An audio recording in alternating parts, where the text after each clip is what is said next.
ಎಲ್ಲರಿಗೂ ನಮಸ್ಕಾರ. Piece of success ಚಾನಲ್ಗೆ ನಿಮಗೆಲ್ಲರಿಗೂ ಮತ್ತೊಮ್ಮೆ ಸ್ವಾಗತ. ಭಾರತದ ಶ್ರೇಷ್ಠ ವಿದ್ವಾಂಸರಲ್ಲಿ ಒಬ್ಬರು ಚಾಣಕ್ಯ. ಅವರು ಕೌಟುಂಬಿಕ ಮೌಲ್ಯಗಳ ಬಗ್ಗೆ ಸಾಕಷ್ಟು ಹೇಳಿದ್ದಾರೆ. ಚಾಣಕ್ಯ ನೀತಿ ಪ್ರಕಾರ ಮನೆ ಯಜಮಾನನಿಗೆ ಈ ಗುಣಗಳು ಇರಬೇಕಂತೆ. ಅವು ಯಾವುವು ಎಂಬುದನ್ನು ನೋಡೋಣ. ಕುಟುಂಬ ಚೆನ್ನಾಗಿರಬೇಕಾದರೆ ಮನೆಯ ಯಜಮಾನ ಸರಿಯಾಗಿರಬೇಕು ಎಂಬುದು ಚಾಣಕ್ಯನ ನಂಬಿಕೆ. ಕುಟುಂಬದ ಮುಖ್ಯಸ್ಥರು ತೆಗೆದುಕೊಳ್ಳುವ ನಿರ್ಧಾರಗಳು ಕುಟುಂಬದ ಭವಿಷ್ಯವನ್ನು ನಿರ್ಧರಿಸುತ್ತವೆ. ನೀವು ಸರಿಯಾದ ನಿರ್ಧಾರಗಳನ್ನು ತೆಗೆದುಕೊಳ್ಳದಿದ್ದರೆ ನೀವು ಯಾವಾಗಲೂ ತೊಂದರೆಗಳನ್ನು ಎದುರಿಸಬೇಕಾಗುತ್ತದೆ. ಆರ್ಥಿಕ ಪರಿಸ್ಥಿತಿಯಿಂದ ಸಂಬಂಧವನ್ನು ಮೌಲ್ಯಗಳವರೆಗೆ ಎಲ್ಲವೂ ಯಜಮಾನನ ಮೇಲೆ ಅವಲಂಬಿತವಾಗಿರುತ್ತದೆ. ಭಾರತದ ಶ್ರೇಷ್ಠ ವಿದ್ವಾಂಸರಲ್ಲಿ ಒಬ್ಬರು ಚಾಣಕ್ಯ. ಅವರು ಕೌಟುಂಬಿಕ ಮೌಲ್ಯಗಳ ಬಗ್ಗೆ ಸಾಕಷ್ಟು ಹೇಳಿದ್ದಾರೆ. ಚಾಣಕ್ಯ ತನ್ನ ತತ್ವಗಳ ಮೂಲಕ ಜನರನ್ನು ವಿಜಯದ ಹಾದಿಯಲ್ಲಿ ಮುನ್ನಡೆಸಿದ್ದಾರೆ. ಚಾಣಕ್ಯರ ನೀತಿಗಳು ಪ್ರಸ್ತುತ ಕಾಲದಲ್ಲೂ ಬಹಳ ಉಪಯುಕ್ತವಾಗಿವೆ. ಚಾಣಕ್ಯರ ಪ್ರಕಾರ ಕುಟುಂಬದ ಸಮೃದ್ಧಿಯು ಮನೆಯ ಕುಟುಂಬಸ್ಥನ ಮೇಲೆ ಅವಲಂಬಿತವಾಗಿರುತ್ತದೆ. ಮನೆಯ ಮಾಲೀಕರು ಬುದ್ಧಿವಂತರು ಮತ್ತು ಆಗಿರಬೇಕು. ಎಲ್ಲ ಸಂದರ್ಭಗಳು ನಿಭಾಯಿಸಬಲ್ಲರು ಆಗಿರಬೇಕು. ಅದಕ್ಕಾಗಿಯೇ ಕುಟುಂಬದ ಮುಖ್ಯಸ್ಥರಲ್ಲೂ ಕೆಲವು ಗುಣಗಳನ್ನು ಹೊಂದಿರಬೇಕು. ಆಚಾರ್ಯ ಚಾಣಕ್ಯರ ಪ್ರಕಾರ ಮನೆಯ ಮಾಲೀಕರು ಹಣ ಉಳಿಸುವ ಗುಣ ಹೊಂದಿರಬೇಕು. ಆಗ ಕುಟುಂಬಕ್ಕೆ ಹಣದ ಕೊರತೆ ಇರುವುದಿಲ್ಲ.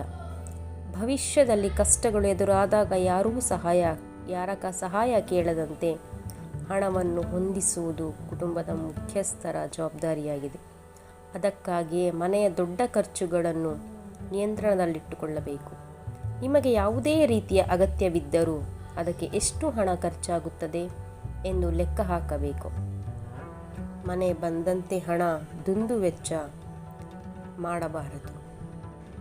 ಮನೆಯ ಆದಾಯಕ್ಕೆ ಅನುಗುಣವಾಗಿ ಮನೆಯನ್ನು ನಿರ್ವಹಿಸುವುದು ಮನೆಯ ಮುಖ್ಯಸ್ಥನ ಜವಾಬ್ದಾರಿಯಾಗಿದೆ. ಅನಗತ್ಯ ವೆಚ್ಚಗಳನ್ನು ನಿಯಂತ್ರಣದಲ್ಲಿಟ್ಟುಕೊಳ್ಳಬೇಕು. ಇಲ್ಲದಿದ್ದರೆ ನೀವು ಆರ್ಥಿಕ ಬಿಕ್ಕಟ್ಟಿಗೆ ಸಿಲುಕಬೇಕಾಗುತ್ತದೆ. ವೆಚ್ಚವನ್ನು ಅಚ್ಚುಕಟ್ಟಾಗಿ ನಿಯಂತ್ರಿಸಬೇಕು. ಅವಿಭಕ್ತ ಕುಟುಂಬದಲ್ಲಿ ವಾಸಿಸುವವರು ಈ ವಿಷಯವನ್ನು ಕಟ್ಟುನಿಟ್ಟಾಗಿ ಪಾಲಿಸಬೇಕು. ಅಗತ್ಯಕ್ಕಿಂತ ಹೆಚ್ಚು ಖರ್ಚು ಮಾಡಿದರೆ ಮುಂದೆ ಸಮಸ್ಯೆ ಎದುರಾಗಬೇಕಾಗುತ್ತದೆ. ಮನೆಯ ಆದಾಯಕ್ಕೆ ಅನುಗುಣವಾಗಿ ಮನೆಯನ್ನು ನಿರ್ವಹಿಸುವುದು ಮನೆಯ ಮುಖ್ಯಸ್ಥನ ಜವಾಬ್ದಾರಿಯಾಗಿದೆ. ಅನಗತ್ಯ ವೆಚ್ಚಗಳನ್ನು ನಿಯಂತ್ರಣದಲ್ಲಿಟ್ಟುಕೊಳ್ಳಬೇಕು. ಇಲ್ಲದಿದ್ದರೆ ನೀವು ಆರ್ಥಿಕ ಬಿಕ್ಕಟ್ಟಿಗೆ ಸಿಲುಕಬೇಕಾಗುತ್ತದೆ. ಮನೆಯಲ್ಲಿ ಶಿಸ್ತುಬದ್ಧ, ಶಾಂತಿಯುತ, ಖುಷಿಯ ವಾತಾವರಣವನ್ನು ಕಾಪಾಡಿಕೊಳ್ಳಲು ಯಜಮಾನನನ್ನು ಸರಿಯಾದ ನಿರ್ಧಾರಗಳನ್ನು ತೆಗೆದುಕೊಳ್ಳಬೇಕು.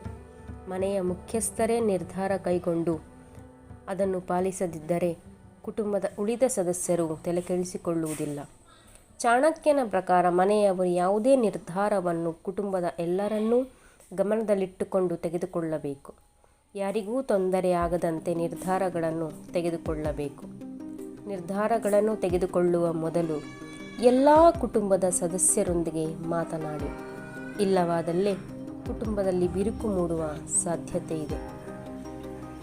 ಪುರಾವೆಗಳಿಲ್ಲದೆ ಮನೆಯ ಮಾಲೀಕರು ಯಾವುದನ್ನೂ ನಂಬಬಾರದು.